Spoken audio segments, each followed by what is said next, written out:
Good evening. Thank you for inviting us to be part of this conversation on modern landscape. I begin by wondering why Aniket invited us to be part of this initiative, considering we don't identify ourselves as a landscape practice. We were very reluctant to begin with, but he manages to convince us that our work would be able to widen the conversation.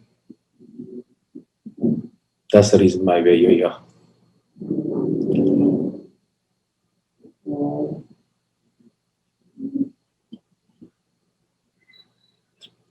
We wish to use this opportunity to reflect on the work we have been doing over a decade or more and see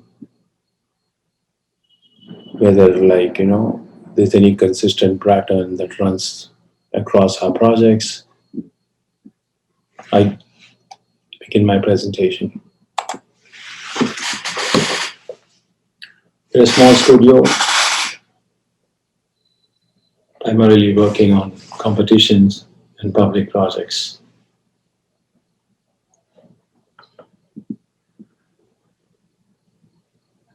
My team over the last 10 years. I'll begin the presentation by showing some of the images which have been haunting us. Not sure why I picked up these images, but they do intertwine the man-made construct with the natural landscape. They're perfectly balanced, uncluttered, and beautiful. Not sure how one can add anything to these images without diluting the balance. This has been our constant endeavor.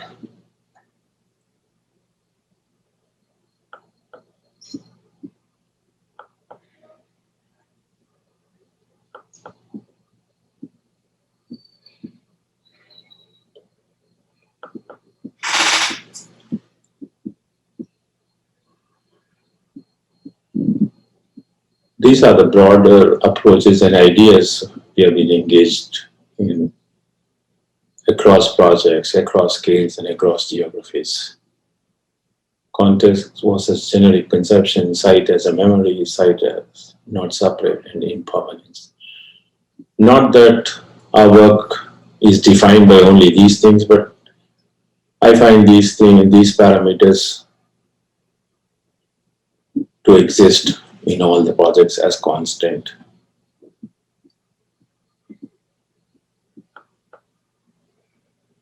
I'll begin the presentation with the project we won, the competition we won in Porto. It's a project to repurpose a decommissioned brick kiln on the outskirts of Porto, on a highway that connects Lisbon and Porto. The site is a representative of any periphery of a city without any definitive identity or character. It's a sprawl.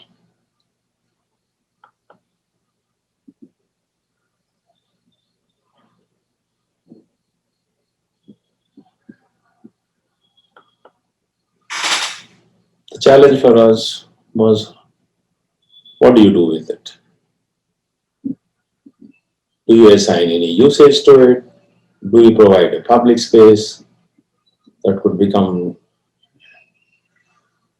a place of convergence for people from the surrounds?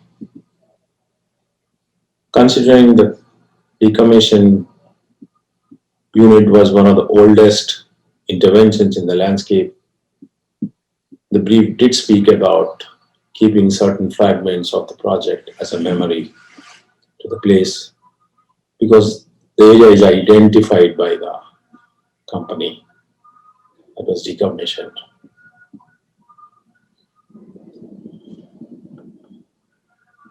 These are the fragments of the storage walls that are burned the site.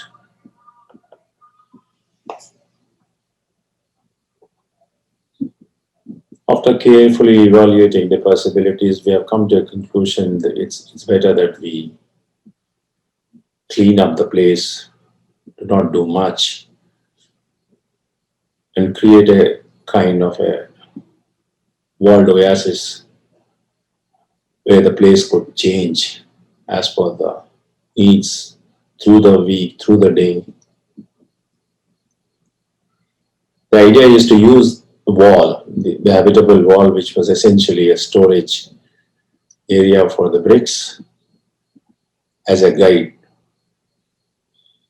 as the spaces unfold.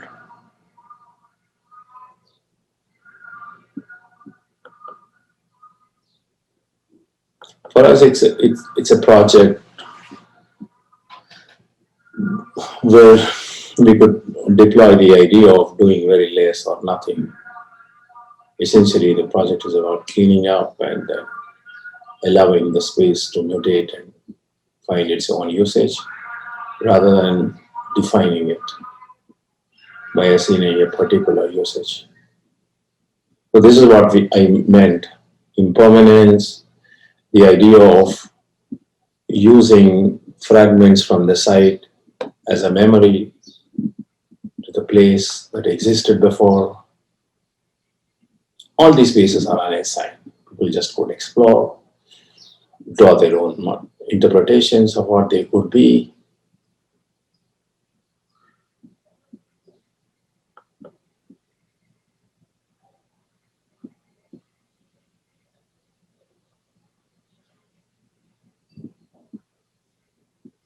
This is a representative example for us where territory could be defined by a constructed object and leave the entire rest of the part as void. The second project I'm going to discuss, the school and the social community center in Jharkhand. The project is a part of a social initiative of a mining company. The larger question we were confronting was, how do you cite anything in this vast landscape? Where you're not allowed to define a territory, you're not allowed to kind of obstruct the natural movement of elements.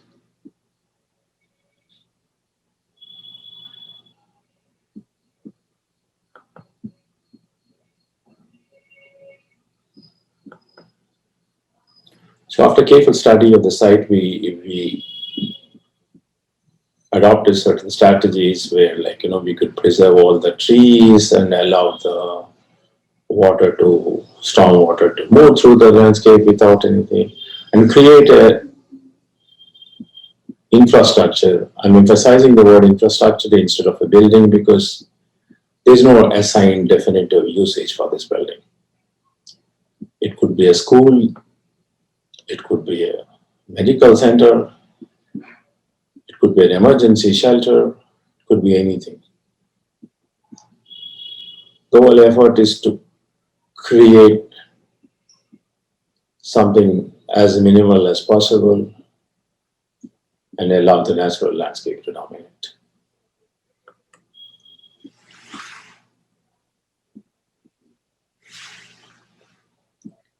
What you essentially get is a matrix of shaded spaces, covered spaces, and defined open spaces. Something we thought critical in a place defined by vastness.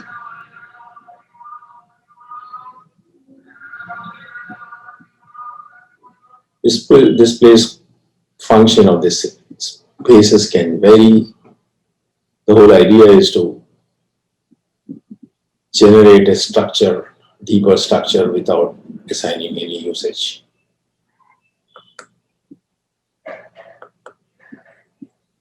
The next project I'm going to discuss is our competition entry for Bamiyan Cultural Center in Afghanistan. As you're all aware, it's a historic site of monumental significance. It's beautiful, question confronting us was how does one intervene in this historic context?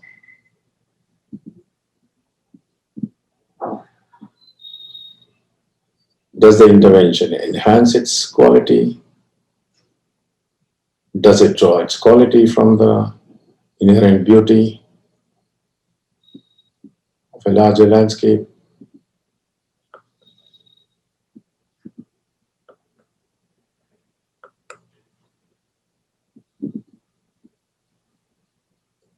After careful study of the surrounds and the settlements around, we came to the conclusion that the building has to be a low-key building, smaller in scale,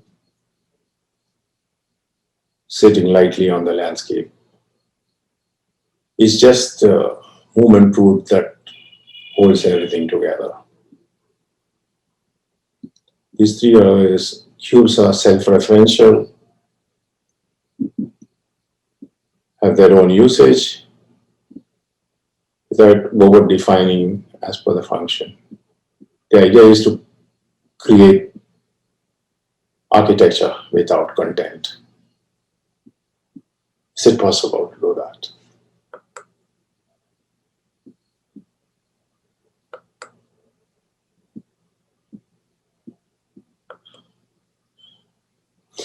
The next project I'm going to discuss is a proposal for the extension of the WHO headquarters in Geneva. The site is characterized by a beautiful landscape overlooking the Lake Geneva on one side, masterpiece of modern architecture, the original building of Jean Chaumy.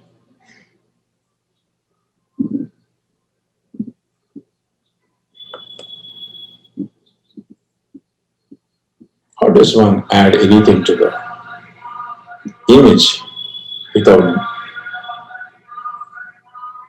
undermining the precarious balance that exists between the landscape and the building?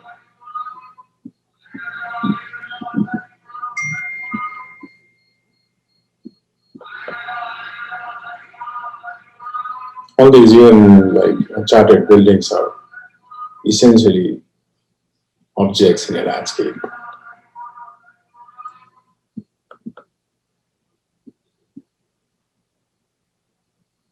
After careful analysis of the surround, we have come to a conclusion that our addition will be minimal, a kind of a non-building, a roof of which could be used as a public promenade connecting different parts of the surrounds.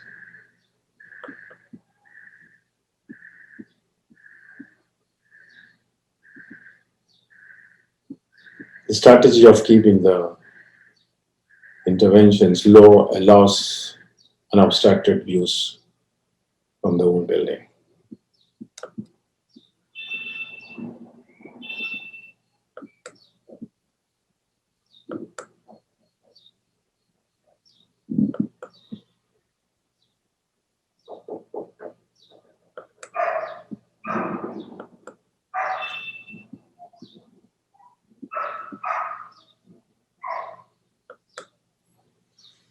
The next project I'm going to discuss is a competition we won in Korea and is currently under construction.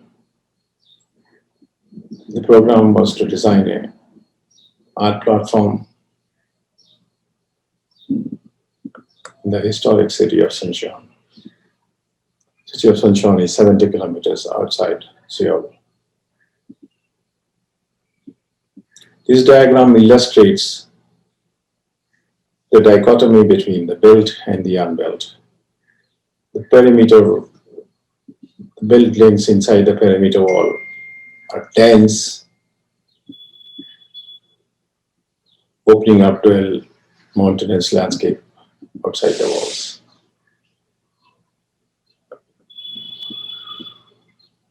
These are some of the examples we studied from Korea and Japan to understand the relationship between the landscape and the architecture. And so,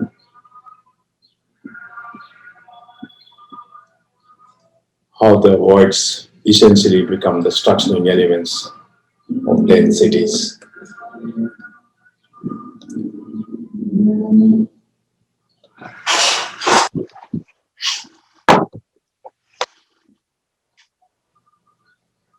There are a series of diagrams, like starting with the existing ensemble that's going to be demolished. The program we had to build was minuscule compared to the site. So as a strategy, we thought it's better to create a park at the surface level and put the programmatic requirements underground as a subterranean space.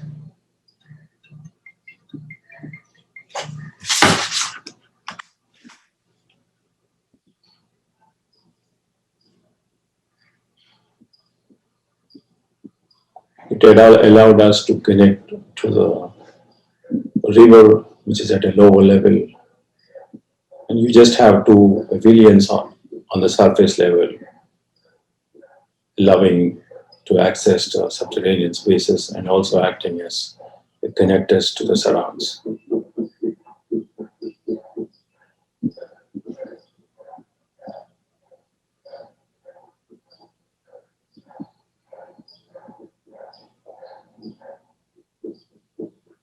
Another feature of the project was the subterranean spaces could grow with the increase in requirements without actually altering what happens on the surface.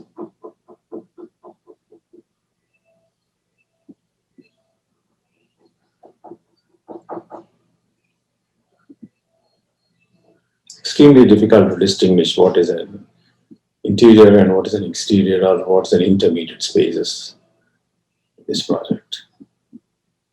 They seem to seamlessly connect.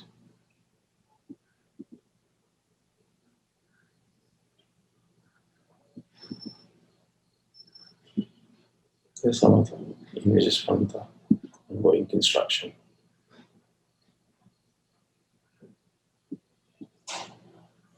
The final project I'm going to discuss is a waterfront, restructuring the waterfront on Sardinia Islands, Italy.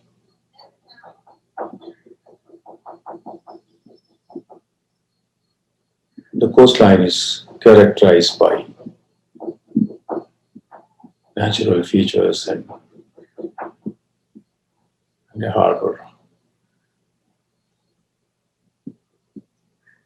It's almost a greenfield waterfront, visited by tourists only during the tourist season, and they set up temporary camps and just leave the rest of the landscape untouched for most of the year.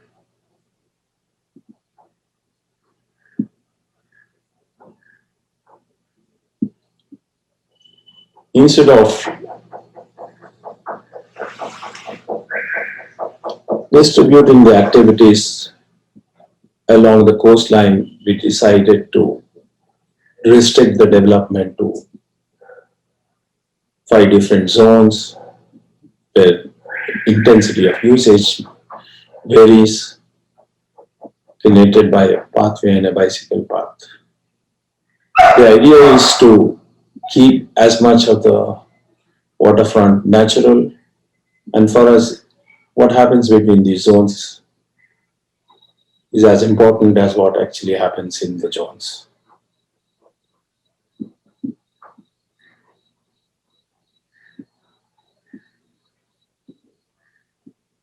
Minimal in terms of intervention.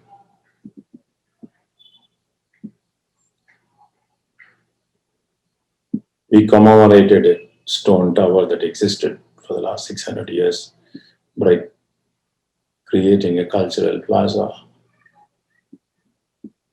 defined by an elevated wooden bridge. The idea is to ensure that it weathers and disintegrates into the landscape eventually.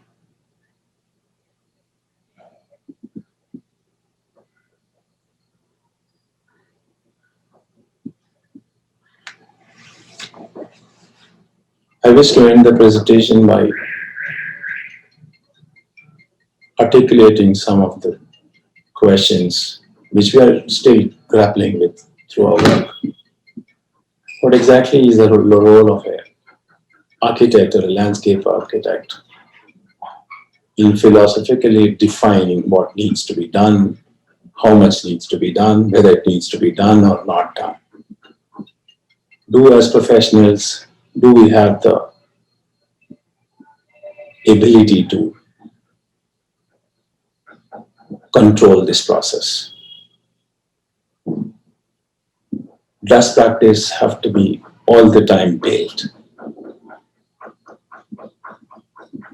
Is there any space for practices which reflect more than what they act?